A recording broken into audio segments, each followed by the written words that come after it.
A Casa da Floresta, capítulo 19. Contra as expectativas de Agricola, a pacificação do norte não seria conseguida com uma única batalha.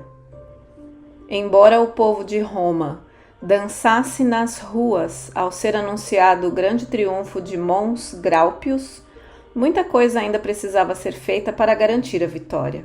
Os despachos que Gaius levava para o sul incluíam uma ordem para ele voltar assim que seus ferimentos estivessem curados, pois o governador não estava inclinado a deixar um jovem tão útil ser desperdiçado em Londinium.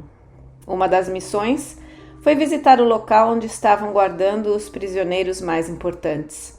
Cynric ainda estava lá, coberto de cicatrizes e amargurado, mas vivo e ferozmente triunfante pelo fato de Cálgacus não ter sido capturado, o que favorecia ainda mais o triunfo de Agricola em Roma. Na verdade, ninguém parecia saber o que havia sido feito do líder bretão. Havia rumores de que o druida Bendegide estava escondido nas montanhas. Eu fui preso em combate e não espero nenhum perdão, disse Cynric num momento de suavidade. Mas, se o seu general tem alguma consideração por você, peça a ele para perdoar o velho. Eu o tirei do poço dos javalis, mas foi ele que salvou sua vida. Acho que você lhe deve alguma coisa, não acha? Gaius concordou. Na verdade, a sua dívida era maior do que Cynric pensava. E já que não se podia provar que Bendegide havia lutado contra Roma, Agricola estava disposto a deixar circular pelo norte a notícia de que o druida podia voltar a salvo para casa.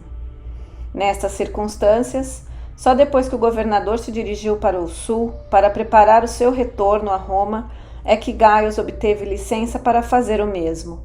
Portanto, já estava no final do inverno quando ele se viu na estrada, a caminho de Deva, para visitar seu pai, livre finalmente para seguir instruções que Júlia lhe havia dado meses antes, se entender com Eilan. O inverno no norte havia sido escuro e frio, com ventos fortes e noites que pareciam não ter fim. Mesmo já tão ao sul, o ar estava fresco, embora os primeiros brotos começassem a pintar de verde a ponta dos galhos, e Gaius ficou contente de estar usando o seu casaco de pele de lobo. Na Britânia, até mesmo o endeusado Júlio às vezes usava 3 túnicas, uma por cima da outra, para se proteger do frio. Era estranho cavalgar por uma região que estava em paz. Gaius tinha a impressão de que tudo devia ter mudado desde a última vez que estivera lá, como se tivesse estado ausente por muitos anos. Mas à medida que se aproximava de Deva, o vento frio que soprava no estuário era o mesmo, e as montanhas escuras que cobriam o horizonte ocidental eram as mesmas sombras ameaçadoras que o haviam atormentado desde que era criança. Ele passou pelas possantes barragens da fortaleza até chegar ao portão principal e achou que as toras de madeira que o cobriam estavam apenas um pouco mais gastas do que se lembrava. Era ele que havia mudado.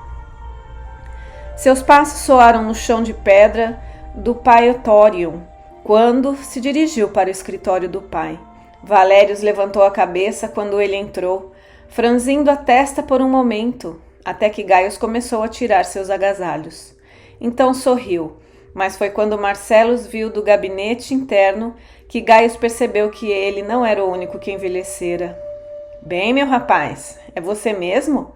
Estávamos começando a achar que o governador iria levá-lo para Roma com ele. Ele escreveu muito favoravelmente acerca do seu trabalho lá, rapaz, muito mesmo. Marcellus estendeu os braços e estreitou Gaius num abraço apertado, mais rápido, como se tivesse medo de se deixar trair pela emoção caso ficasse muito tempo abraçado ao filho. Mas Gaius sentiu o modo pelo qual as mãos do pai o agarraram, como se precisasse ter certeza de que o filho estava mesmo lá, em carne e osso vivo. Nem precisou perguntar se Marcellus ficara preocupado. Ele não achava que resolver as disputas bobas dos homens no quartel durante o inverno e abastecer a despensa seria um motivo suficiente para justificar o embranquecimento dos cabelos do prefeito. Por quanto tempo vamos poder ter o prazer da sua companhia antes que precisem de você em Londinium? Tenho algumas semanas de licença, senhor. Gaio forçou um sorriso. Achei que estava na hora de passar algum tempo em casa. Com um aperto no peito, percebeu que Marcellus não dissera nenhuma palavra acerca de seu casamento. O velho deve saber que finalmente cresci. Mas Marcellus não precisava mais perguntar. Desde a Batalha de Mona, Graupius que Gaius havia de alguma forma começado a considerar seu casamento com Júlia como um fato consumado. Mas agora que as colinas familiares de Deva traziam de volta velhas lembranças, ele teve dúvidas. Será que poderia levar aquilo até o fim? E se não pudesse o fazer? Gaius havia descoberto uma coisa a respeito de si mesmo naqueles últimos meses. Era ambicioso, afinal de contas. Agricola era um grande homem e tinha sido um excelente governador, mas ninguém podia saber quem Domiciano mandaria depois dele. E havia coisas a respeito daquela terra que nem mesmo Agricola jamais poderia entender. A velha Britânia das tribos estava morta.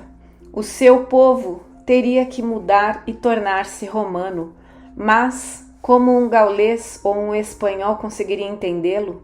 Para tornar aquele país a joia do império, era necessária a liderança de alguém que fosse tanto bretão quanto romano. Alguém como ele, se ele fizesse as jogadas certas agora. Convidar alguns dos oficiais mais antigos para jantar conosco, seu pai estava dizendo. Se você não estiver muito cansado. Estou bem, Gaio sorriu. Depois das estradas de Caledônia, foi um prazer cavalgar por aqui. Marcellus concordou com a cabeça e Gaius pôde ver o orgulho que irradiava dele como um calor do fogo. Engoliu em seco, percebendo subitamente que nunca Marcellus havia demonstrado uma aprovação tão sem reservas, e o quanto ele precisava ver aquele brilho nos olhos do pai. Era normal que a suma sacerdotisa passasse algum tempo reclusa após os grandes festivais, recuperando-se do ritual. As mulheres da casa da floresta haviam se acostumado a isto quando Lianon as governava. E ninguém achou estranho que após a primeira aparição de Elan como suma sacerdotisa, sua recuperação fosse prolongada. E depois que ela voltou à vida normal, elas podem ter ficado desapontadas pelo fato dela não participar muito da vida da comunidade e andar sempre com a cabeça coberta pelo véu. Mas não ficaram surpresas. Lianon era a única suma sacerdotisa que a maioria havia conhecido, e durante os últimos anos permanecera a maior parte do tempo em seus aposentos, servida por Caelian ou por outras atendentes escolhidas. De qualquer forma, era exigido um período de recolhimento para que o novo oráculo pudesse comunicar-se com os deuses. O recolhimento da nova sacerdotisa era um tópico menos intrigante de conversas, do que o desaparecimento de Dieda. Algumas tinham certeza de que ela partira voluntariamente, zangada por não ter sido escolhida suma sacerdotisa. Outras achavam que havia fugido para juntar-se a Cynric, que muitas haviam visto quando ele visitou a Casa da Floresta em companhia de Bendegid. Mas, quando alguém soube através de um lenhador que uma mulher grávida estava morando na cabana da floresta, a solução para o mistério tornou-se óbvia. Dieda devia estar grávida e fora mandada para o isolamento da floresta até livrar-se da sua vergonha. A verdade, evidentemente, era tão impossível que ninguém a adivinhou. Naquelas circunstâncias, a parte de Dieda na mentira nem foi muito pesada, pois depois da batalha de Mons Graupius, o governador havia proibido manifestações públicas para evitar agitação. Lá no sul, ouviram rumores da destruição. Para a maioria das pessoas, conseguir comida para passar o inverno era uma preocupação muito maior. Na festa de Samhain, o povo teve de se contentar com as adivinhações com maçãs e nozes e com o fogo da lareira, pois não houve feira nem festival e nem oráculo. Quanto a Elan, passou o inverno enfiada na cabana redonda da floresta, visitada de tempos em tempos por Caelian e atendida por uma velha que não sabia o nome dela. Preparou um pequeno altar para a deusa com mãe ao lado da lareira e enquanto via sua barriga crescer, oscilava entre a alegria pela nova vida que crescia dentro dela e a angústia de não saber se tornaria a ver o pai de seu filho. Mas fazia parte da lei natural das coisas que mesmo o mais longo dos invernos um dia desse lugar à primavera.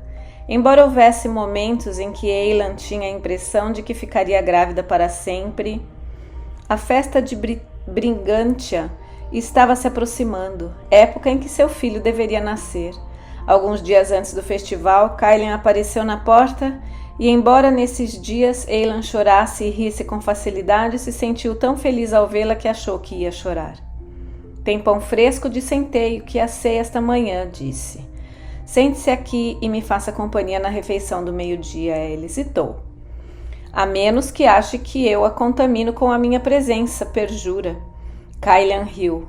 Nunca, respondeu. Se não fosse pela neve, eu teria vindo antes. E como estão as coisas na casa da floresta? Eilan perguntou. Como é que Dieda está indo no meu lugar? Conte-me tudo. Eu me aborreço muito aqui, crescendo como um vegetal. É claro que não, Kailan sorriu. Talvez como uma árvore frutífera que dê frutos, não no outono, mas sim na primavera. Quanto a Vernemeton, Dieda cumpre fielmente as suas obrigações, embora talvez não tão bem quanto a você as cumpriria. Prometo que estarei aqui quando a criança nascer. Mande-me um recado pela velha quando chegar a hora. E como vou saber? Kailan riu bondosamente. Você estava presente quando o segundo filho de sua irmã nasceu. Do que é que você se lembra? Daquele dia só lembro dos salteadores e de você pegando no fogo, Eilan respondeu timidamente. Kailan sorriu. Bem, acho que não falta muito. Talvez você dê à luz na festa das donzelas. Suas mãos estavam agitadas pela manhã, e essa agitação ocorre normalmente quando a criança se mexe, pronta para nascer. Trouxe um presente para você, uma guirlanda de bétulas brancas, consagrada à mãe. Olhe, vou pendurá-la aqui sobre sua cama para que lhe traga boa sorte. Ela se levantou e tirou a guirlanda da bolsa. Os deuses que os homens seguem podem parecer tê-la abandonado, mas a deusa cuida de todas as suas filhas, que se encontram no mesmo estado que você. Depois do festival, tornarei a vir, embora não vá ser nenhum prazer ver Dieda no seu lugar. Como estou feliz em ouvir sua opinião, alguém disse da porta, a doçura da sua voz enfatizando o fel de suas palavras. Se você não gosta de mim no papel de suma sacerdotisa, certamente é um pouco tarde para dizê-lo. Uma figura coberta por um pesado véu azul escuro estava ali em pé. Os olhos de Eilan arregalaram-se e Kailan ficou vermelha de raiva. Por que veio aqui? Por que não? Dieda perguntou. Você não acha amável da parte da suma sacerdotisa visitar sua parenta desonrada? Todas as nossas queridas irmãs sabem que alguém está morando aqui, como você sabe, e concluíram que sou eu. Não terei um pingo de reputação quando finalmente voltar.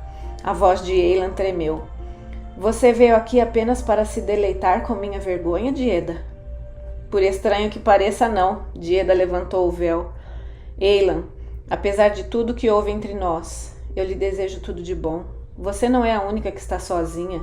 Não recebo notícias de Cynric desde que foi para o norte, e ele não me enviou nenhuma palavra.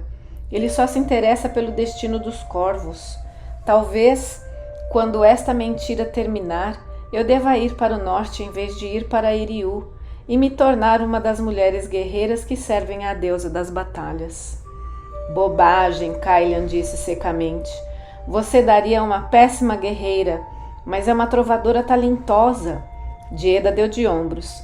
Talvez, mas preciso encontrar um meio de me redimir por ter participado da traição de Ardanos.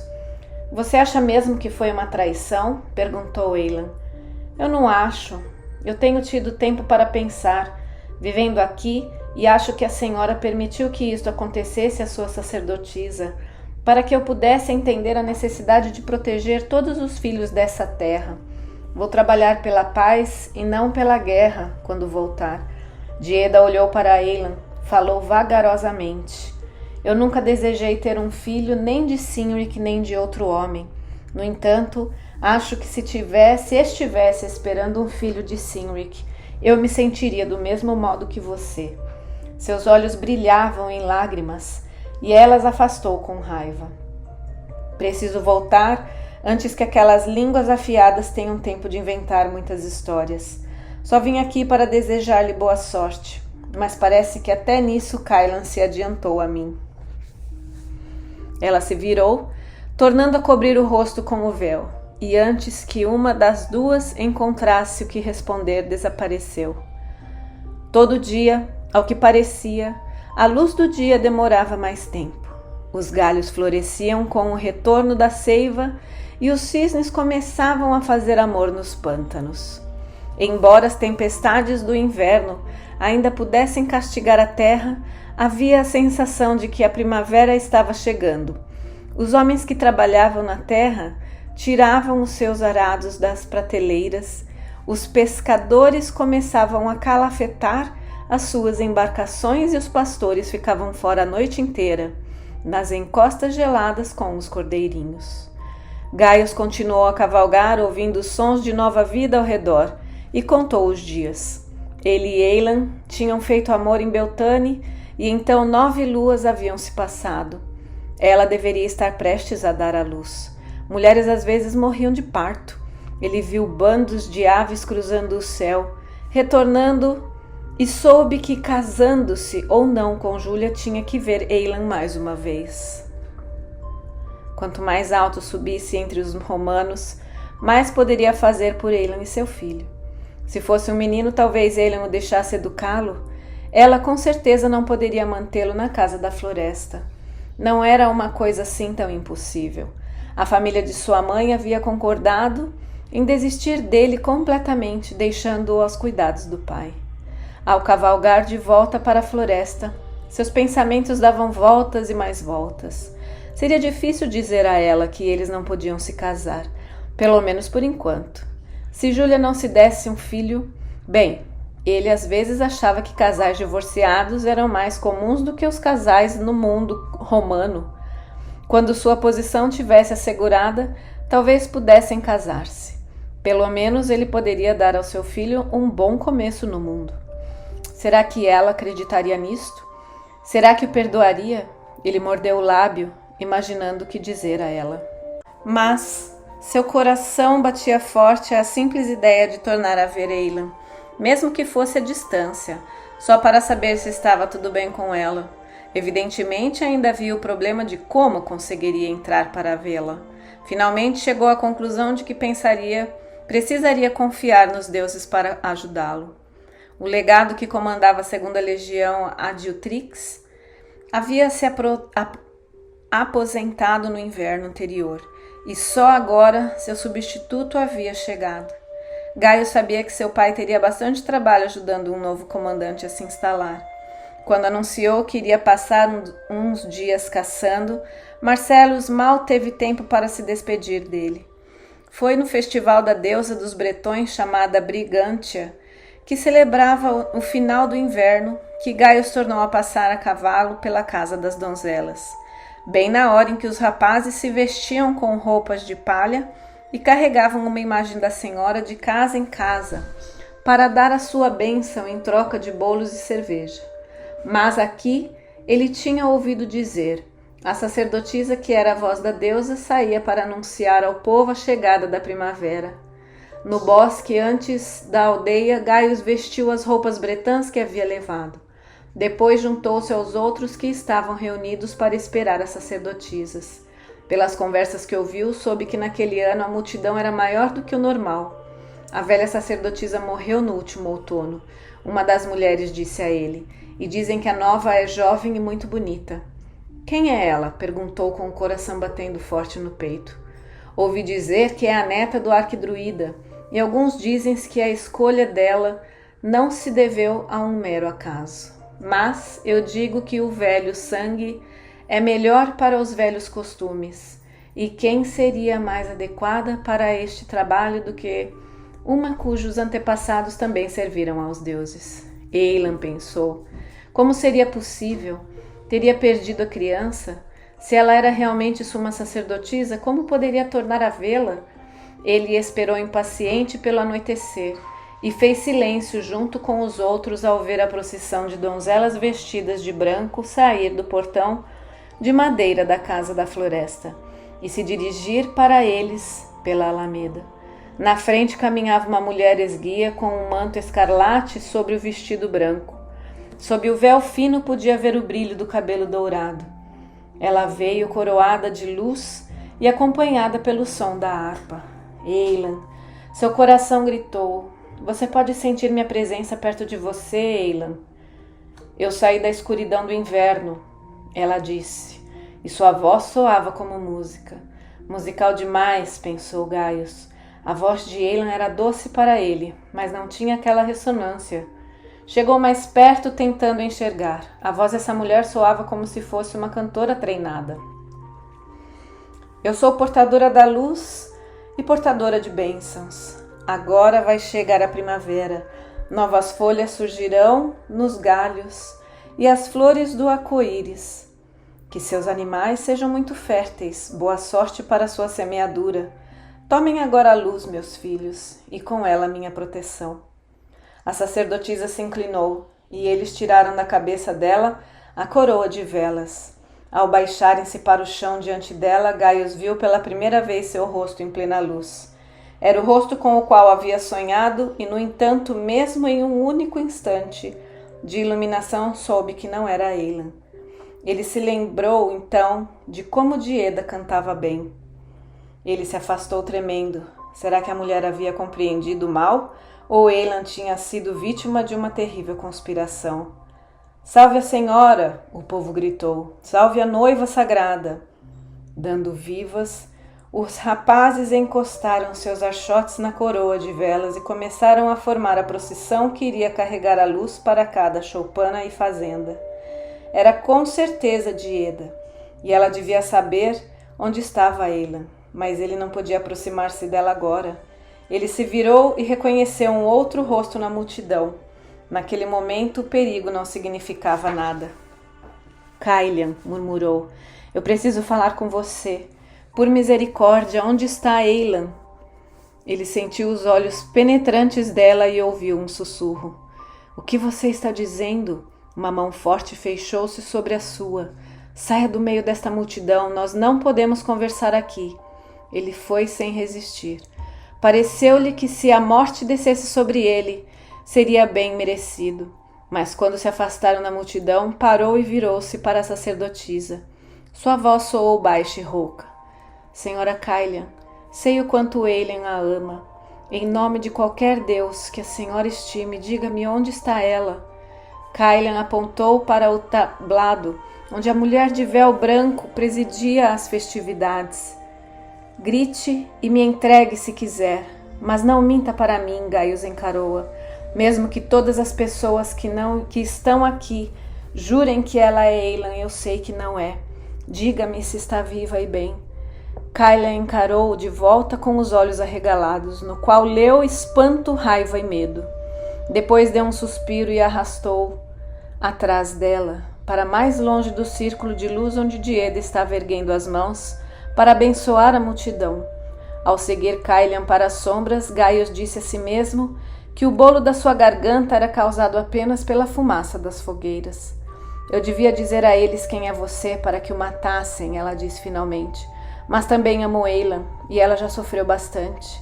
Ela está viva? A voz de Gaius falhou. Não, graças a você. Caelian respondeu. Ardanos queria condená-la à morte quando soube que você tinha feito, mas foi convencido a poupá-la e ela me contou tudo. Por que nunca veio buscá-la? É verdade que se casou com outra, como nos disseram? Meu pai me mandou para longe, para Londinion, ele confirmou. Então é uma das mentiras que a arquidruida... A história de que você se casou com uma garota romana? Ainda não, mas estive de serviço e não pude vir. Se Eilan não foi punida, por que não a vejo aqui?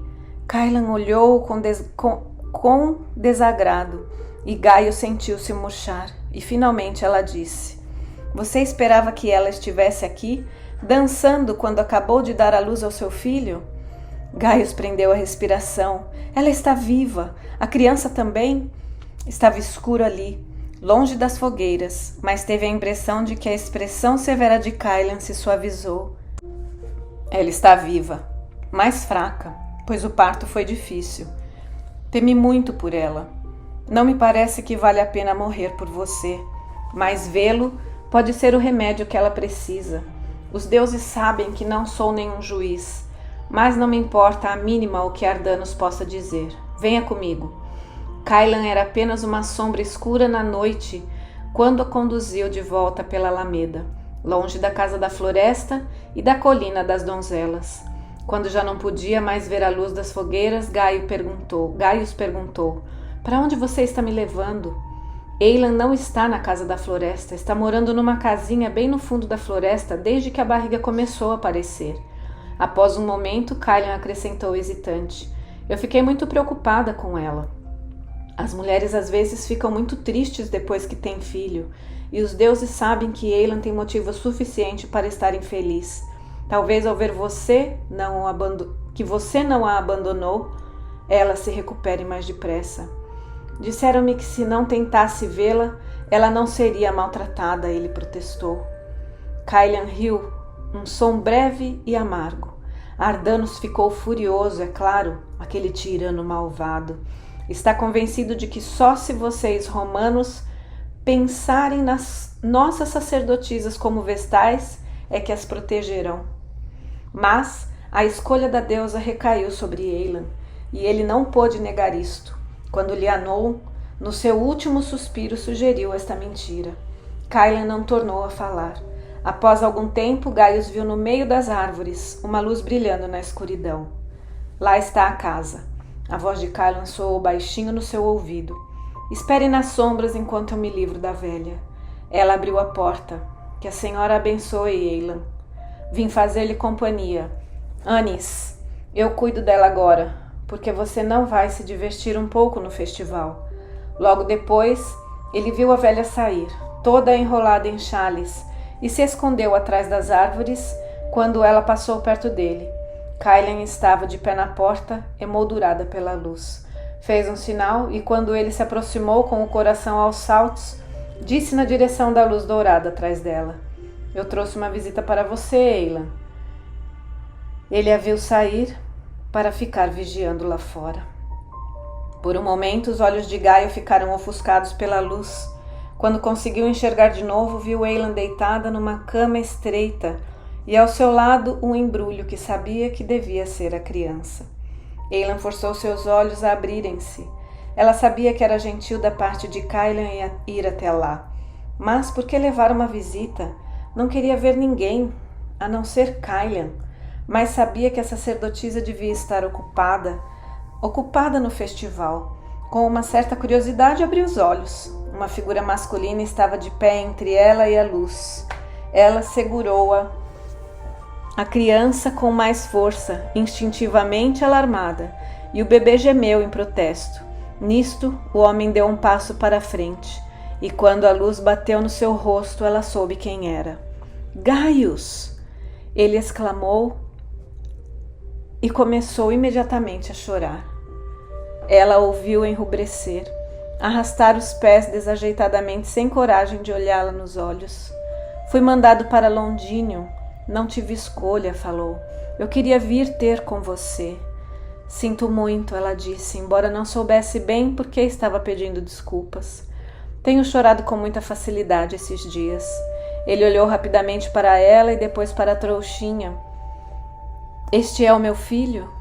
"Ele mesmo", respondeu ela. "Ou você acha que por eu ter... De repente estava chorando tanto que mal podia falar. Me entregue a você, eu seria capaz de deitar-me com qualquer um que aparecesse?" "Eilan!" Pela expressão dele, ela pôde ver que esta ideia jamais lhe havia ocorrido e não sabia se ficava lisonjeada ou indignada. Suas mãos abriam e fechavam. "Por favor, deixe-me segurar meu filho." Eilan parou de chorar tão repentinamente como começara. Ela olhou para Gaius, vendo-o realmente pela primeira vez, quando se ajoelhou ao lado dela e pôs o bebê nos braços dele. Parecia mais velho e mais severo, emagrecido pelas dificuldades e com uma sombra no olhar, como se também tivesse conhecido o sofrimento. No seu rosto havia uma nova cicatriz, mas ao segurar a criança o rosto começou a mudar. Meu filho, murmurou, olhando para o rostinho enrugado, meu primogênito.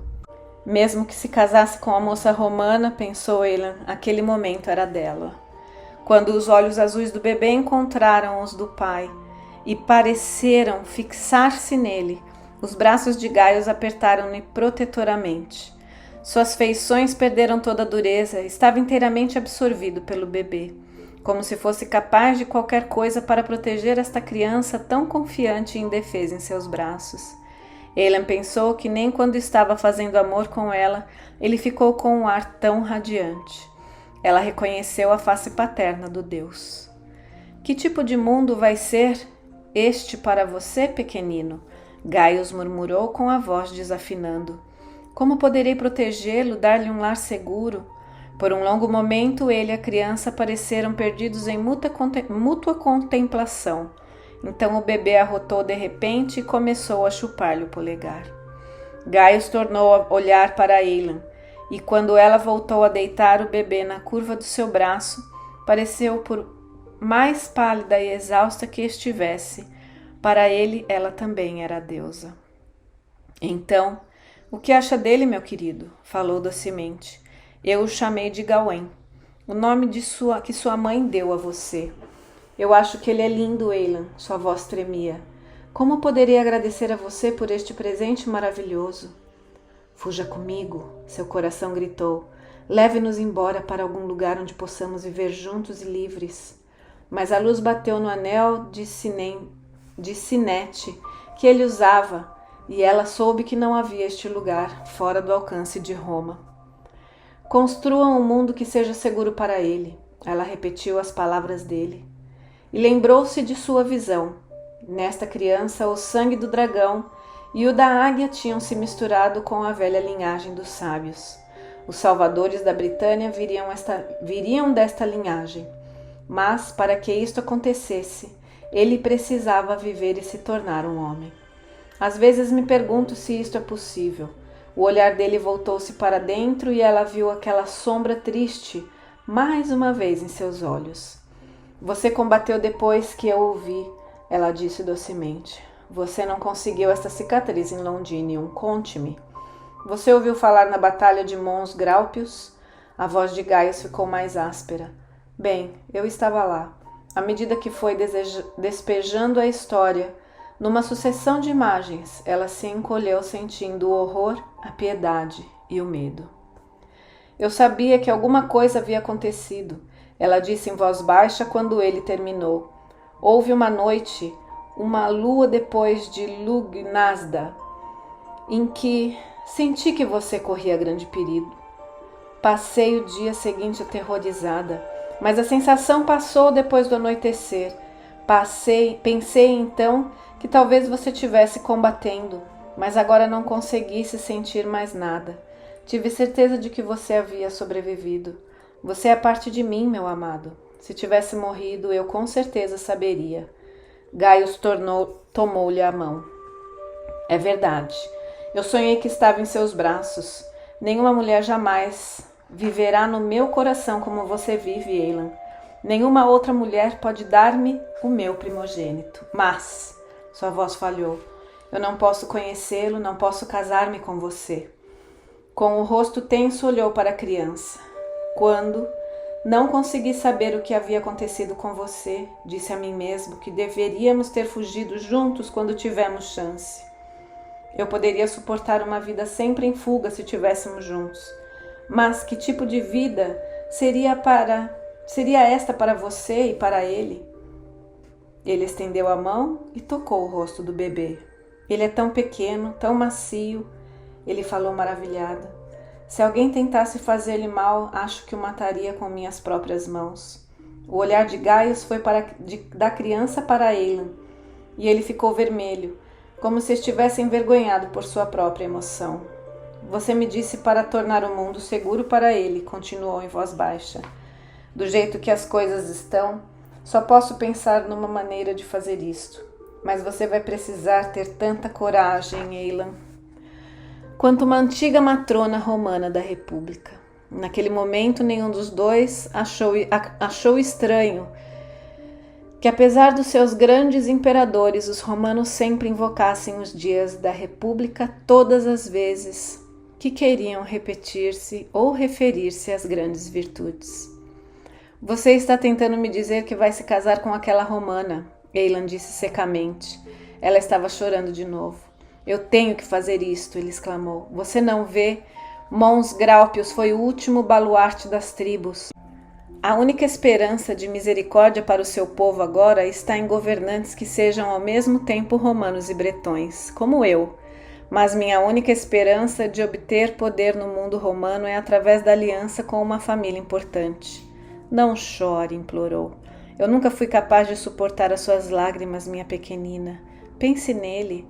Ele mostrou o bebê adormecido. Pelo bem dele, tenho certeza de que podemos suportar o que for preciso.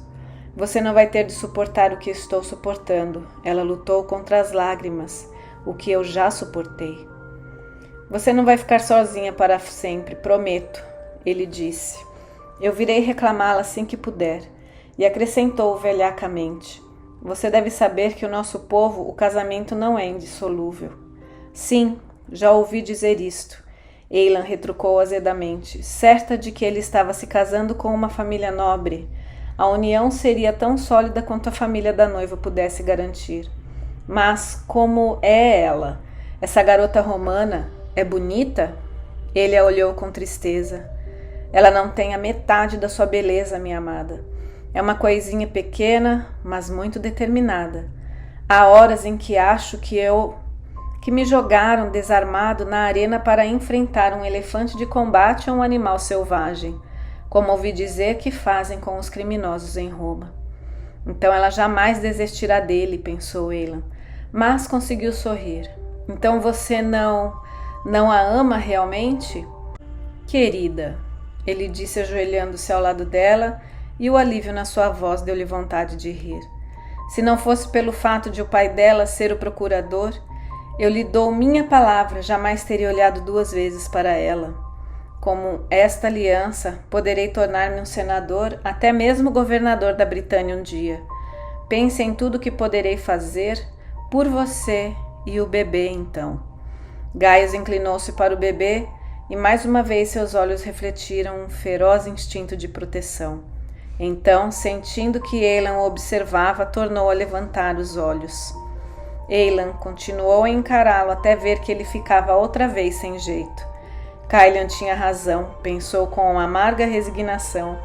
Ele se apaixonou por uma ilusão e convenceu a si mesmo tratar-se da realidade, como todos os homens. Bem, isto tornaria mais fácil para ela dizer-lhe o que precisava. Gaius, você sabe que eu o amo, começou, mas você deve acreditar que mesmo que estivesse livre para me pedir em casamento, eu não aceitaria. Ela suspirou ao ver a confusão estampada nos olhos dele. Eu sou a suma sacerdotisa de Vernemeton, a voz da deusa. Eles não lhe contaram? O que espera ser entre os romanos, Gaio? Eu já sou entre o meu povo. Arrisquei minha vida para provar que era merecedora, e a provação foi tão perigosa quanto a sua batalha. Da mesma forma que você não pôde jogar fora a honra que conquistou, não posso desistir dessa vitória. Ele franziu as sobrancelhas, tentando aceitar isso, e Eilan percebeu que eles eram, na verdade, muito mais parecidos do que ele podia imaginar. Mas teve a impressão de que ele era motivado pela ambição, enquanto ela, se isto não fosse também uma ilusão, estava obedecendo à vontade dos deuses. Então, embora ninguém mais saiba disso, iremos trabalhar juntos, Gaius falou finalmente, voltando o olhar para o filho.